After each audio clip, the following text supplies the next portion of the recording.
YouTube. Welcome to Blue Collar Builds. I'm Dave. We're going to do something a little bit different today. I watched this channel called Marling Bates, and I love the guy. I've watched him periodically since he started the channel, and you got to check him out. He's quite entertaining to watch. But I like the format and how he will, from concept to fishing, will come up with an idea of what it is he wants to do for a bait, and then you get to watch him make the bait, and then you get to watch him test the bait and see how well the bait performs. Well, I just wanted to figure out how I could apply that to, more of my wheelhouse.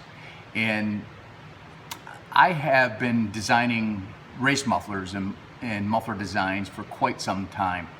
Over 25 years ago, I started a company called Invel Racing, and then I was trying to secure the funding to start manufacturing a number of mufflers that I had designed. So I've gone through that whole process of, I know the muffler industry pretty well.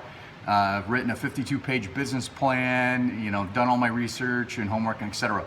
And coming from porting cylinder heads and intake manifolds and doing that on the side and having that knowledge, I just felt like there wasn't as much thought and technology put into exhaust systems as there could be. And I felt like there was a void there and a spot that I could fill. So that's what took me on that whole journey. Well, as life goes, right? You have delusions of grandeur when you're young, and I was young. And, no one was willing to give me the money. Imagine that. No one wanted to part with their money and take a risk on this guy. Can you blame them? Anyways, so I had to, at that point, find a different direction, and did, obviously. Life goes on. But I have never been able to get away from it.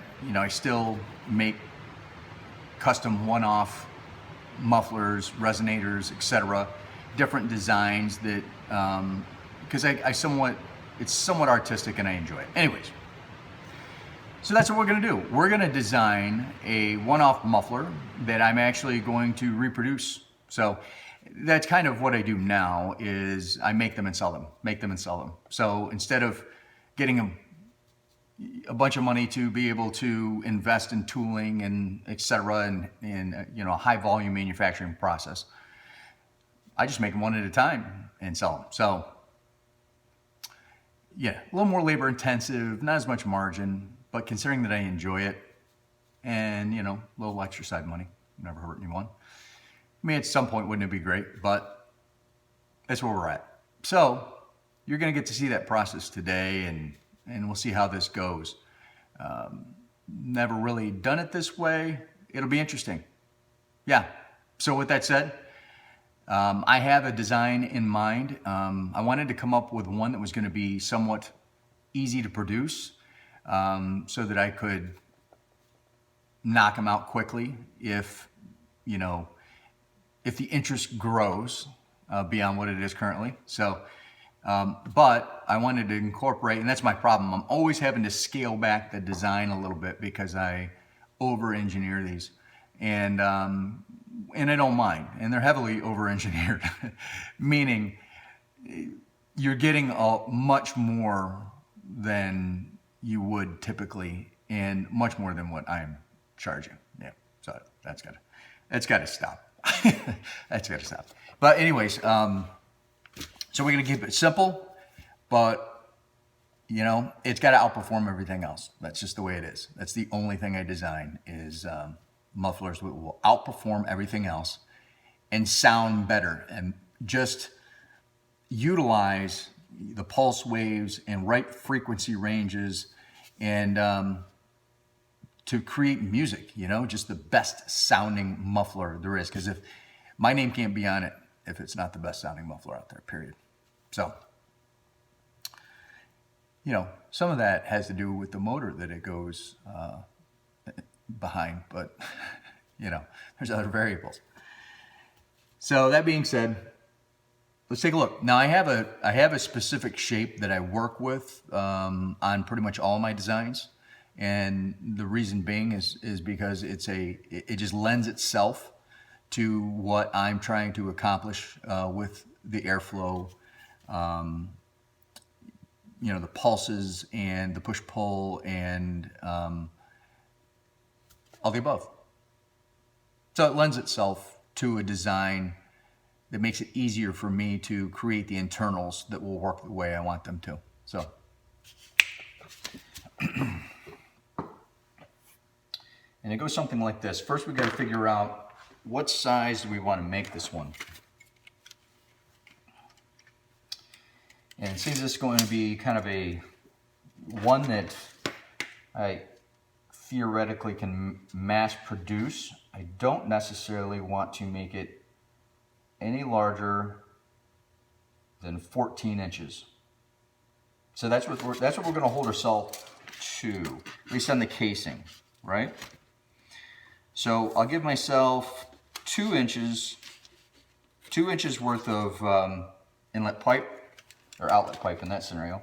That'll be the bottom. And I'll give myself 14 inches worth of case room, and then we'll add another 2 inches for pipe.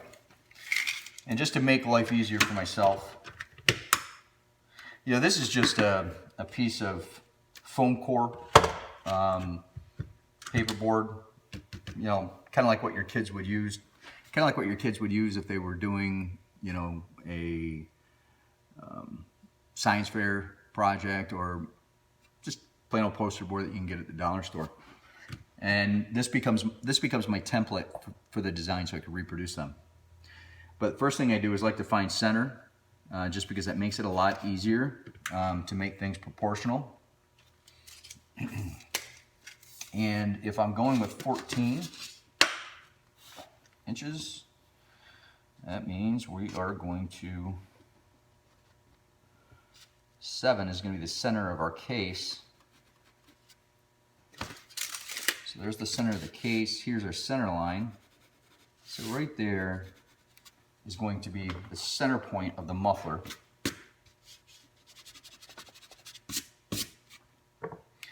And then I'll do the same thing just right at the outlet, just so that it allows my eye to see where the line is going.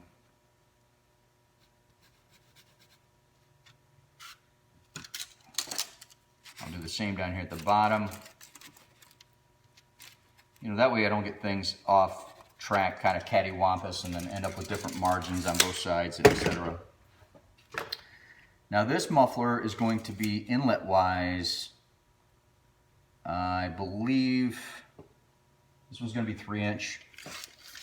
So we're going to find that center, and I know it's going to be 3-inch, so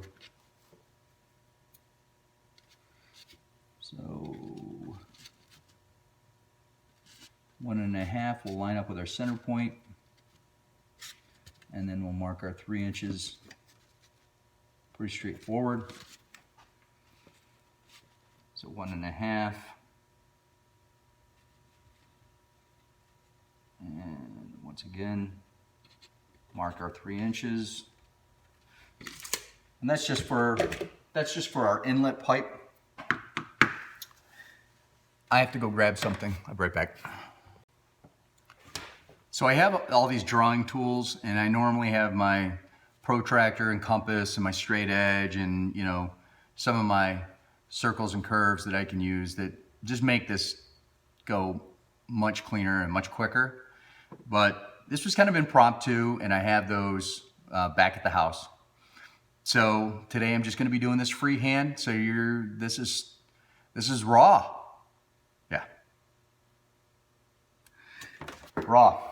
So we're just going to use stuff in the shop, do what we have to do. So everything's going to be done by eyeball, which is fine because I can freehand this stuff. And it's going to get me close enough that this will actually work for a pattern. see, that was my mark for my 2-inch extension. Let me just verify these marks. So this, 14, yeah, it's for 14, and then I went, oh, there's my 2 inches. Okay, got it. Got it. I just wanted to verify my reference points, so everything is accurate. I don't know how well you can see this, but I'll give you a closer peek. Change the camera angle here in a second. So all I'm doing right now is just drawing in the inlets and outlets of the pipe. And I'm actually going to close this up because I'm designing some anti-revision into this. So this will be a cut piece of pipe right here at the entrance. The exit, however, is going to be different. The exit's going to function more as a funnel so that there's no turbulence entering that pipe. So now for the shape. What is the shape going to be? Well, like I said, I have a classic shape that I like to use, but for this muffler I need to flip it the other way around because of what I'm trying to accomplish. So let's take this and flip it upside down because I'm used to drawing it one direction, and that'll help me a little bit. Yeah. So it's going to be like this.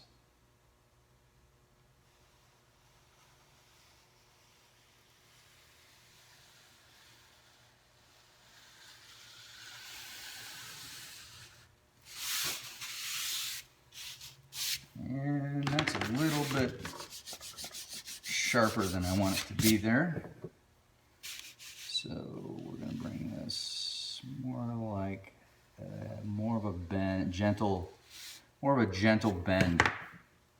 This is out further than it needs to be. Like I said, today is raw. It's going to be freehand, and we're just going to adjust until we get it where we want it.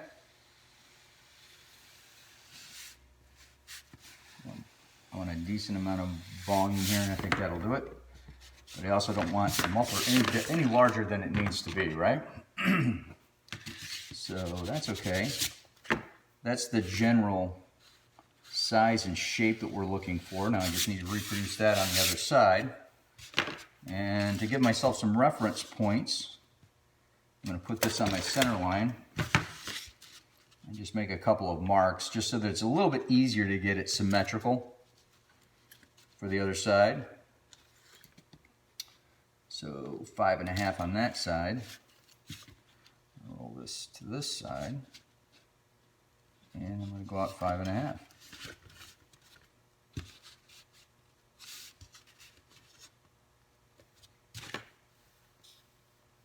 And right there is about where I should end it. Okay, so now it should be like this, but I'm going to come in from this direction.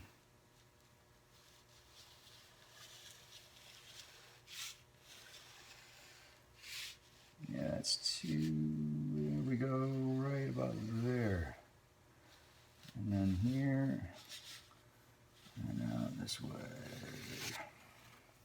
All right, we're not too far off.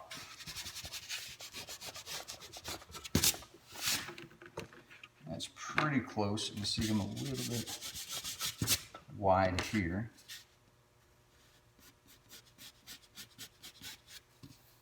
Much better.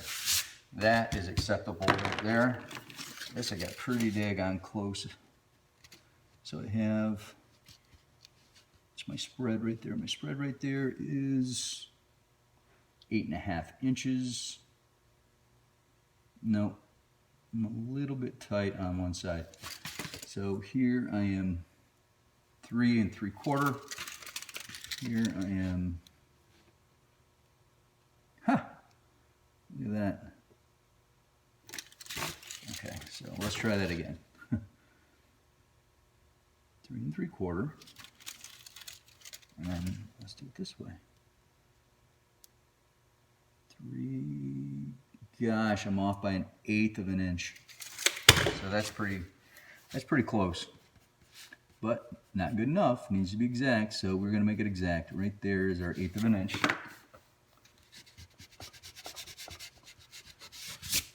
There we go. So I kind of liken this shape to what I would typically refer to as the guitar shape. You know, guitars, violins, as they get bigger, right, they become basses and cellos and etc. But those pieces of equipment, sorry, my phone is low on energy here. Those pieces of equipment lend themselves to very good resonance and resonance tuning. So the shape just works, and it works with what I'm trying to do aerodynamically within the case as well. So that is why it's shaped the way that it is. It is definitely function over form. This is just the form that it takes as a result of what I'm trying to accomplish. Yep. So I'm gonna tighten this up just a little bit, and then we'll continue designing this. All right, we now have it so that the design is very symmetrical. So at least the case. So the muffler case, as you can see, very symmetrical. And it's what I refer to as the classic guitar shape. Now, it's as close as it needs to be. You know, like I said, exact is what I shoot for. And if it's slightly off of exact, it's not the end of the world, only because I always design an excess of size or volume of space, available space into my mufflers, just because I like the bassier tones. And you know, much like the size of a guitar, right? If you have a stand-up guitar that's this big versus one that fits on your shoulder, there's different pitches that come out of both of those. They resonate at different frequencies, and obviously the strings on there affect it as well. But generally speaking, the more volume, the more space, the more mellow and deeper and fuller the tone. A little secret. So first thing we need to do is we need to name this design. And this is a design that I've used multiple times, and you know, I've tweaked it over a long period of time, you know, in the pursuit of creating a muffler that produces the most power and sounds the best. So this is, at the end of the day, we ended up coming up with a system that utilizes venturis to create little velocity jets to manage the airflow through the muffler itself. So we named it the Velocity Jet. Now I've got a Velocity Jet series, and I've made a number of different type configurations, and this is going to be kind of that universal, use it for any application, use 2 of them on dual exhaust systems, that type of thing. So Velocity Jet, what should we call the Velocity Jet? What? I've got the Velocity Jet Symphony, which is a very involved muffler.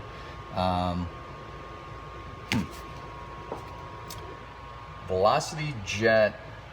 2 hours later. Well, apparently the naming of the muffler is more challenging than actually designing and making it.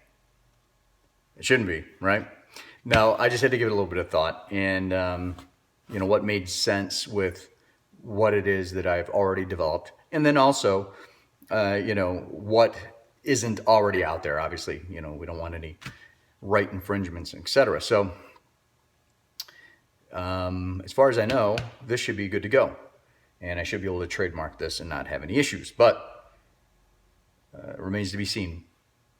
At this point, we're going to call it subject to change if I run across some kind of pushback somewhere. But it's going to be the Velocity Jet, because it's the Velocity Jet series, Velocity Jet Mach. And we're going to design a lot of airspeed through this particular muffler. It's going to be a great horsepower producing muffler with a very intense sound. It's not going to be like the Symphony, which is more mature and manages the sound much better from a distribution of frequency range concern. This is going to be more sound phenomenal, punch you in the mouth and create a lot of power. Straightforward. You know, we're not talking about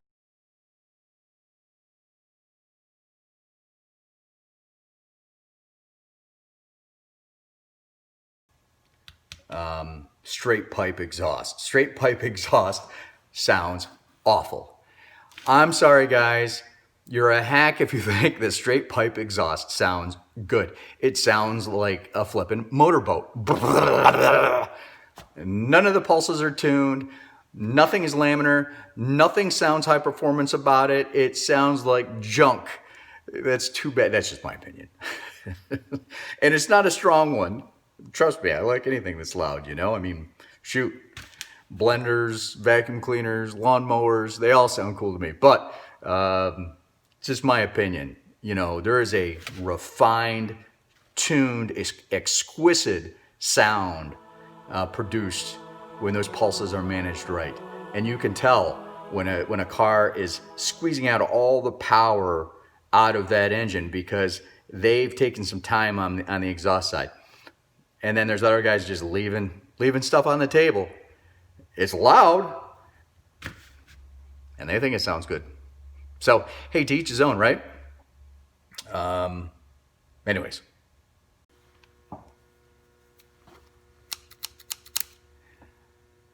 We cut out the template. I'm sorry, but I had to save you that painstaking process of me drawing freehand.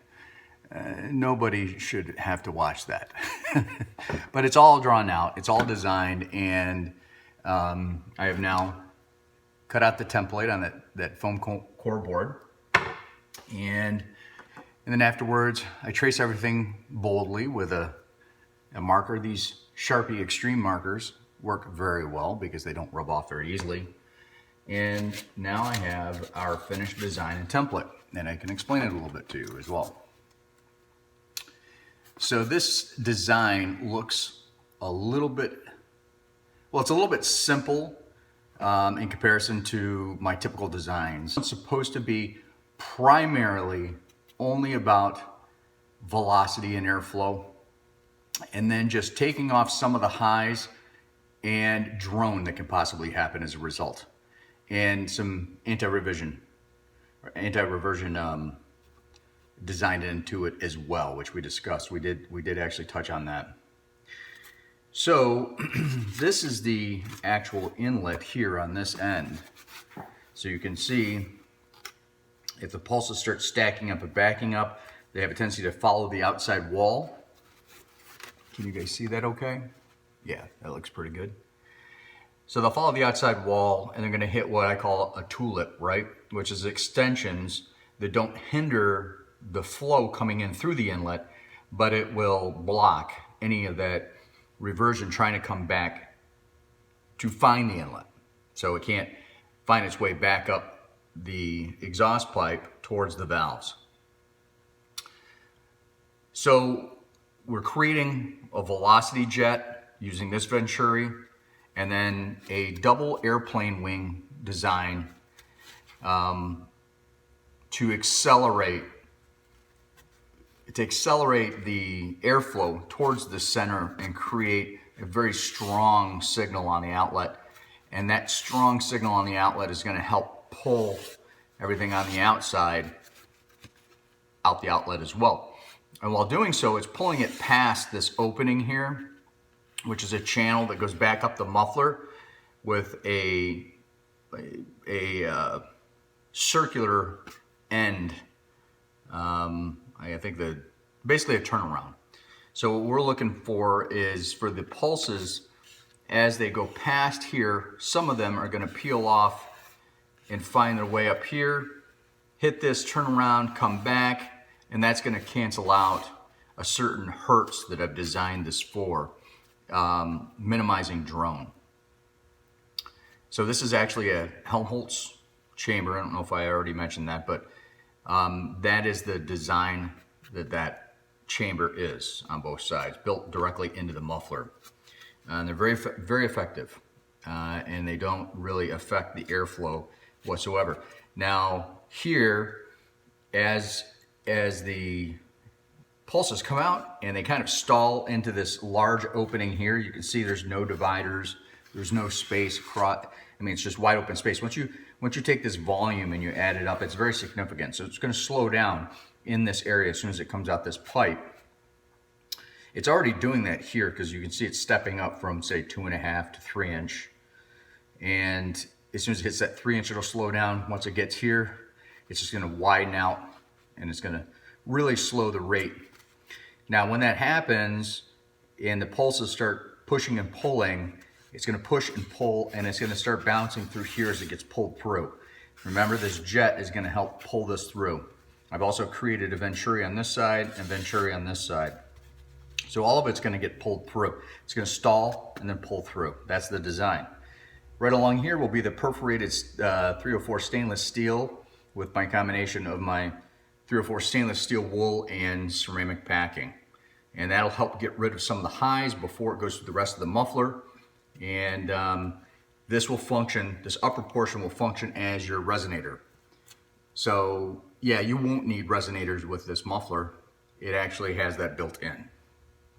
So anyways, this is what we have, and now we've got to, well, the next step would just be tracing this onto a piece of, in this case I'm using steel. I like the tone of the steel. I've done them in stainless. I think the steel sounds better than stainless steel, but that's just my opinion. That's with any muffler really. You know, different substrates and metals will have different resonance and different tonal qualities, just like different woods in a drum set would. So with that being said, this happens to be 18 gauge stainless, or 18 gauge cold rolled mild steel that we're going to be utilizing for this. And then I use a coating on it to help protect it. And not only that, but it also helps mute some of that resonance and gives it more of a rounded, mellow note than, you know, an in-your-face open pipe would sound. So, and it doesn't quiet it, just kind of rounds the sharps a little bit by utilizing a coating on the mild steel. So it's I like this. I like the tone. I like how it sounds, and it's easy to work with as well, and it keeps them a little bit more affordable, especially considering these are one-off, hand-built, custom-designed mufflers. They could get very expensive for people. So, but I can make them either way. Let's get our metal over here, and I've already traced one. Matter of fact, let me put my gloves on, and I'll grab that steel. We'll throw it up on the bench. I've already traced it out. Here it is. Should be able to see that. Let me make sure I stay in frame here.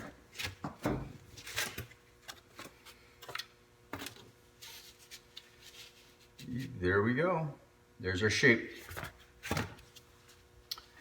Now let's go over, sorry, I'm trying to remember what that cutter's called. Oh, open throat. So I use a hand open throat cutter. Let's go over to the open throat cutter now. Now we've got our piece of metal all traced out. We're going to go over to the open throat cutter and we're going to cut out the shape that we need.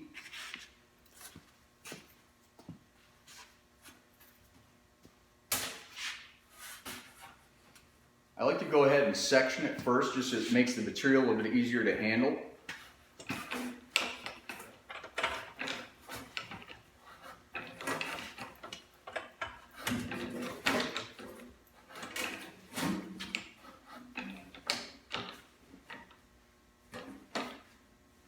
stop just for a second. I'm gonna grab some of my cutting fluid, just because it keeps the blade from getting too dull too quickly, and it just makes it a little bit easier to go through the material. So let me grab that. I like this Tapmatic fluid, not sponsored, just something I use for cylinder head porting and intake manifold porting quite a bit. Works really well on aluminum, also works well on steel. I have a couple of different ones that I use, some that are a little bit heavier in viscosity, but this happens to be my favorite that I use in most scenarios because it just seems to work the best.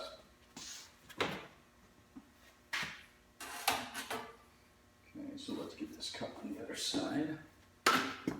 Get this kind of sectioned out. It's a little bit easier to manage and handle that material once you get rid of all this excess.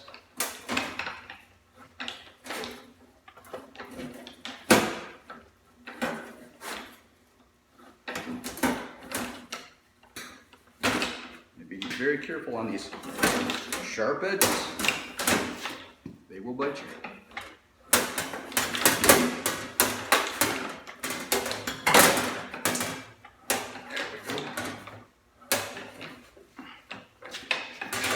Strip across.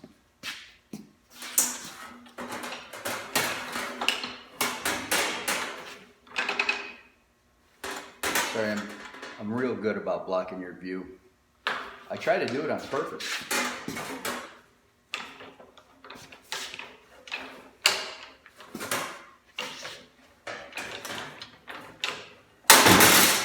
There we go. That'll make a nice piece later on to work with. When we're cutting out some of the internal components that we'll need to weld in.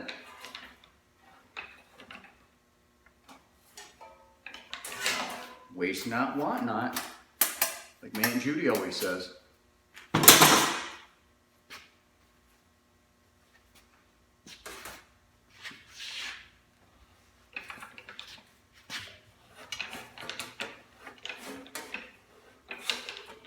Aunt Judy. You guys have an Aunt Judy? Everyone should have an Aunt Judy. She makes just the best pies, period. Although then there's Aunt Annie as well. Yeah, Aunt Annie makes the best pies. How does that work? That should be a video. I should have them make pies, and then I should taste test them, right? You think they go for it? It doesn't hurt to ask.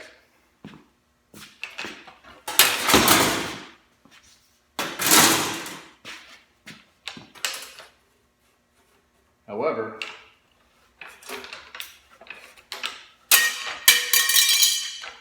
pies are probably not what I need these days. Time to start getting it back in shape. My COVID-15 turned into COVID-30. Now it's time to get rid of it.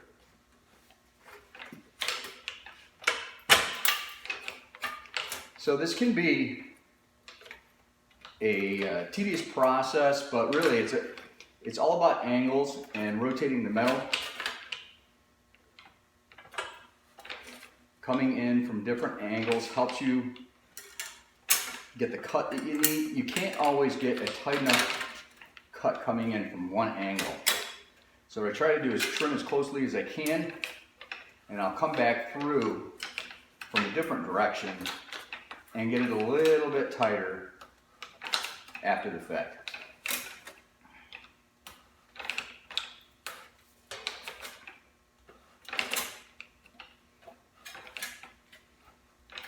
We'll get one side cut out here so you can see, and then we'll kind of jump ahead to it being cut out. But this is the process. So there you go. You get the idea, right? Now through movie magic, I will show you the new piece.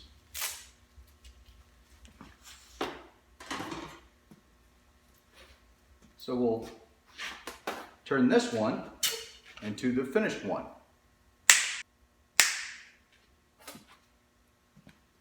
There you go. Now it's time to start cutting out all the pieces that are going to go in the middle. Now that we have the base plate cut out, what we need to do next is what size inlets are we going to use on this? I think we've already discussed using 3-inch, so we have to cut a short piece of pipe, 3-inch, and based on our template, this portion is 3-inch, so it only looks like we need about, about 1.5 inches. Alrighty, so we're over here at the chop saw, and we're about to make our 2 pieces of pipe that we need for the inlet and the outlet.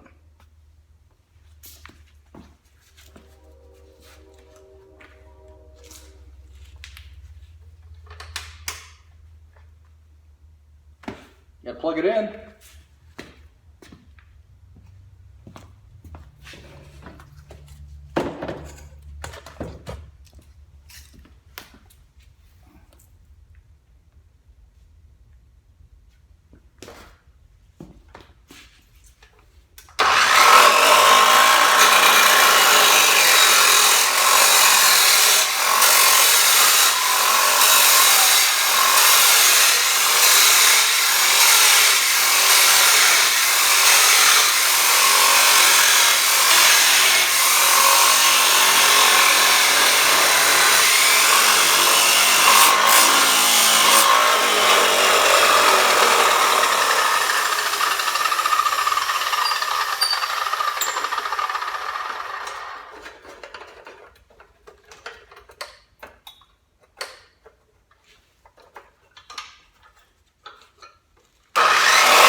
That should do the trick.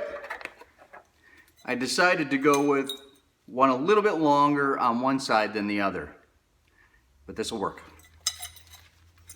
All right, now that we have this inlet kind of held in position, we're going to go ahead and get this tacked into place, or at least both of these tacked into place, and then we'll go ahead and start cutting up the components that we need for the center and for all the rest of the configuration. Yeah, that's the plan. So, shields down.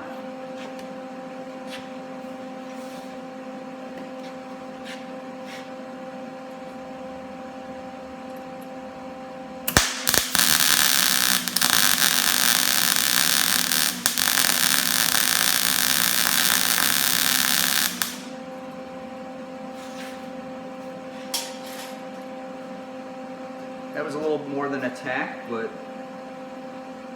that was exactly what we needed, so perfect. I'll show you that.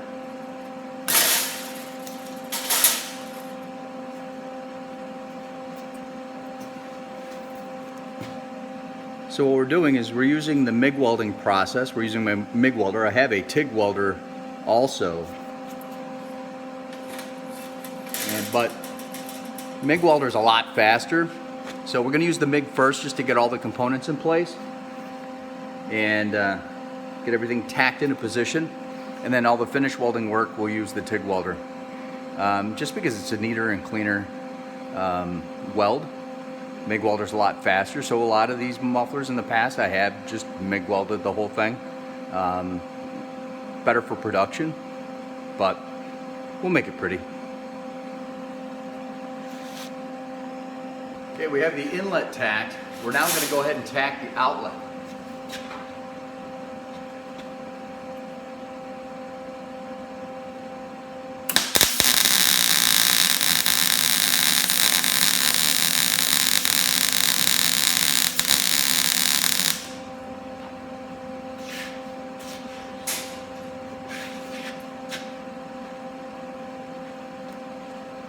Excellent. So if you can see here, what I did was I took my Dremel and I put a number of holes pretty much where all of the baffling is going to go. So if you take a look, see these little holes right through here, and I kind of made key little grooves in certain areas, and you can kind of see it represented on the back side. Now what that allows me to do is then take a Sharpie, kind of go around and create a trace pattern that will then be transferred to the metal. And I'll show you what that looks like.